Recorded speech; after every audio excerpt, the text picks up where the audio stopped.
জানেন, দাঁড়িয়ে দাঁড়িয়ে আমি এখন কি ভাবছি? এখন ভাবছি আমি তখনকার পুজো আর আমার এখনকার পুজোর মধ্যে অনেক তফাৎ হয়ে গেছে। এই মিষ্টি সোনা রৌদ্র উপভোগ করতে করতে সকালে চা খেতে এই জায়গাটিতে আমার ভীষণ ভালো লাগে। বিয়ের আগে যখন কোথাও বেরোতাম পুজো শপিং করতে, তখন কী জামা কিনবো, কী রঙের নেব, এইসব নিয়ে মাথা ব্যথা থাকতো। আর এখন মাথা ব্যথা কী করে রান্না করে তাড়াতাড়ি বাড়ি থেকে বের হব, তাড়াতাড়ি রান্নার রেসিপি একটা করে নিই।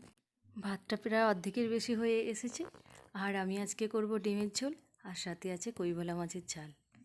এই রেসিপিটাই আজকে মাথায় এলো, কারণ ইচ্ছে ছিল শুধুমাত্র ডিমের ঝোল করে যাব, কিন্তু বাড়িতে যেহেতু কইভোলা মাছ আগে থেকেই ফ্রিজে রাখা ছিল, সেই জন্য সেইগুলো বের করে আবার বেছে করে তারপর যাব। আগের দিন যখন পুজোতে কিনতে গিয়েছিলাম, কি বাড়িতে করে গিয়েছিলাম জানেন? কি মারাত্মক ভুলই না আমি করেছিলাম। মনের আনন্দেতে আমার ননদ আর আমি দুজনে মিলে তো খুবই শপিং করছিলাম, কারণ আমরা যত না কিনি তার থেকে বেশি আমার ননদজি কিন্তু দেখতে ভালোবাসে। ওই জন্য আমাদের প্রায় 4-5 ঘন্টা লেগেছিল। বেশ ভালোই লাগছিল, কিন্তু বাড়ি এসে যখন দেখলাম, তখন দেখলাম কারেন্টের একটুও সুইচ বন্ধ করে যায়নি। তাই আজকে ভালো করে আগে চেক করে বন্ধ করে তবেই বের হচ্ছি। এর সাথে আরও একটি ঘটনা আপনাদের সাথে শেয়ার করছি। আমার একটি বন্ধু আছে, তাকে আমি ফোন করেছিলাম, জানিস আজকে শপিংয়ে গিয়েছিলাম, আমি তো সুইচ সব বন্ধ করতেই ভুলে গেছি। 4-5 ঘন্টা পরে এসে দেখি সবই জ্বলছে। সে বলছে, তুই তো শুধু 4-5 ঘন্টা করেছিস, আর আমি দীঘা বেড়াতে গেছি, এখানে কারেন্ট ছিল না, 3-4 দিন ধরে কারেন্ট আসার পরে অনবরত জ্বলেছে, আর পাখাটি আছে পুড়ে। ভাবা যায় বলুন আমাদের এই ধরনের মারাত্মক ভুলগুলি? এবারে ছর্দির বাড়ি এসে আরও একটি নতুন জিনিস যোগ হয়েছে দেখলাম, এই সুন্দর ড্রেসিং টেবিলটি। ও কয়েকদিন ধরেই বলছিল একটি সুন্দর ড্রেসিং টেবিল কিনেছি, কিন্তু এরকম যে মারাত্মক সুন্দর হবে, এত সুন্দর, ওর নাকি বিয়ের প্রথম থেকেই শখ ছিল ওর একটি সুন্দর ড্রেসিং টেবিল থাকবে। যাক, আজ ওর শখটি পূরণ হয়েছে, ভেবেও ভালো লাগছে যে এমন সুন্দর ড্রেসিং টেবিল। এই যে দেখুন, এর ভিতরে আবার কি সুন্দর কাঁচের ভিতরে সব কিছু সাজের জিনিস রাখা, সব কিছু রাখতে পারবে। চলুন তাহলে এই খাঁ খাঁ রোদ্দুর মাথায় নিয়ে বের হই। আগের দিন যখন বেরিয়েছিলাম তখন বৃষ্টি হয়েছিল, কিন্তু আজকে এত রোদ্দুর যে প্রচণ্ড গরম। আগের দিনও যেমন একটি আলস্য লেগেছিল বৃষ্টির জন্য, আজকে আবার রোদ্দুরের জন্য বাইরে বের হতেই খারাপ লাগছে।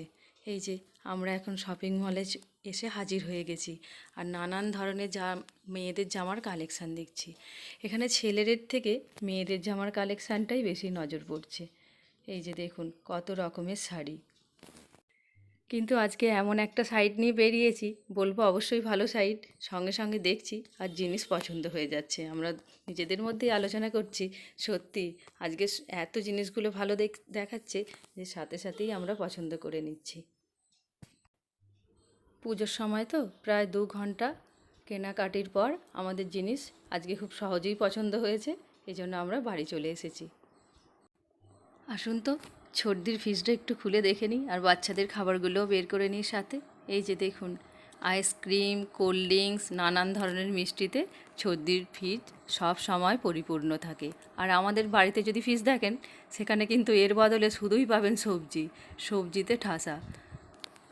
সর্দির যেহেতু একতলা বাড়ি, তো প্রচণ্ড গরম, ওদের যখন প্রচণ্ড গরম লাগে ফ্রিজ থেকে একটু করে কোল্ড ড্রিঙ্কস অথবা একটা করে আইসক্রিম বের করে মাঝে মাঝে দুপুরে খেলে একটু বেশ শরীরটা শান্তি মনে হয়। তাই আজকেও আমাকে দিয়েছে আইসক্রিম।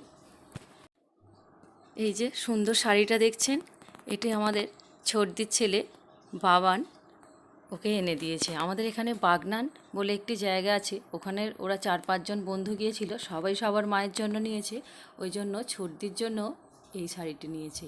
খুব ভালো লাগছে না? অপূর্ব সুন্দর লাগছে। ছর্দি আমাকে এমনিই দেখাচ্ছিল, আমি বললাম না না দাঁড়াও, আমি একটু ভিডিও করে নেব, আমার বন্ধুদেরও দেখিয়ে নিই।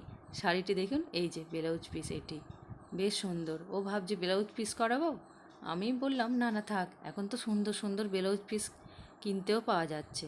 বলল হ্যাঁ ঠিকই বলেছ। এই যে আমি যে শাড়িটি পরে আছি দেখছেন, এটি কিন্তু বহু পুরনো, সেই 15 বছর আগে আমার বাবা মা ছর্দিকে আমার পুজোর তত্ত্ব হিসাবে দিয়েছিল। তখন এই শাড়িগুলোর খুব চল, সবাই পরতো তখন। আর দেখুন এখনও ভালো আছে, রঙটি এত সুন্দর আছে, আর এই যে দেখুন ছোটদি এখানে খাওয়ার আয়োজন করেছে। আমি যদিও ওখানে ডিমের ঝোল, কৈভোলা মাছের ঝাল আর ভাত টিফিনে খেয়ে এসেছিলাম, কিন্তু তবুও ছোটদি কিন্তু না খাইয়ে ছাড়বে না।